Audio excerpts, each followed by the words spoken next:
তোর সুখ, তোর কষ্ট, আর তাছাড়া আমিও তো একটা মেয়ে। ফুপু,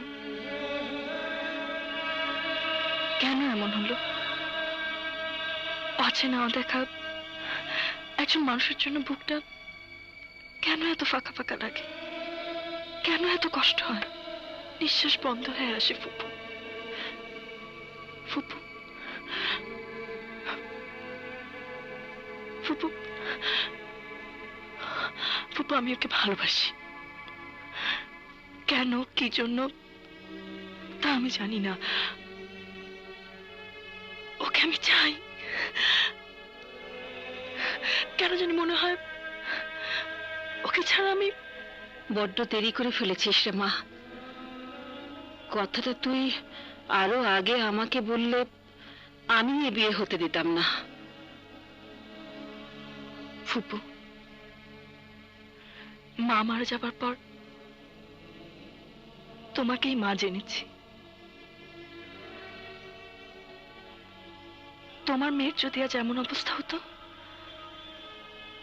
তুমি কি করতে? এই কথাই বলতাম মা, মেয়েদের বিয়ে তো একবারই হয়। সেই ছোট্টবেলায় পুতুল খেলা খেলতে খেলতে নিজের অজান্তেই মেয়েরা ঘর বাঁধার স্বপ্ন দেখে। স্বামী সংসার যেমনই হোক না কেন, প্রথম সংসারের চাবি আগলে রাখার জন্যে মেয়েরা প্রাণপণ চেষ্টা করে মা।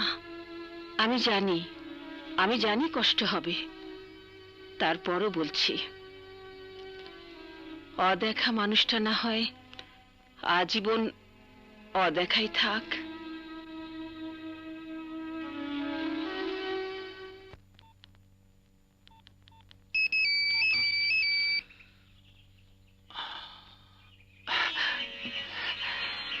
হ্যালো। কি ব্যাপার, সারাক্ষণ মোবাইলটা এরকম বিজি রাখেন কেন? কোথায় মোবাইল বিজি রাখলাম? পরশুদিন আপনাকে অন্তত 100 বার ডায়াল করেছি, বাট আপনার ফোন বিজি আর বিজি। আপনি এখন কোথায়? আর বলবেন না, খুব বিপদে আছি। বাবা আমার বিয়ে ঠিক করেছে। আচ্ছা শুনুন, কোন শালার। দাও মোবাইলটা, আমাকে দাও। বাবা এটা আমার। বিয়ে শেষ না হওয়া পর্যন্ত ওটা আমার কাছেই থাকবে। বাবা এটা আমার মোবাইল। তোমার উপর আমার কোনো ভরসা নেই। আরে কখন কি করে বসো। ঢাকা থেকে খবর দিয়ে এক গাছ বাদরকে নিয়ে এসেছো, সকাল থেকে ওটাকেও দেখছি না। নিশ্চয়ই নতুন কোনো ষড়যন্ত্র করছে। এই চল বাবা। বাদর কোথাকার।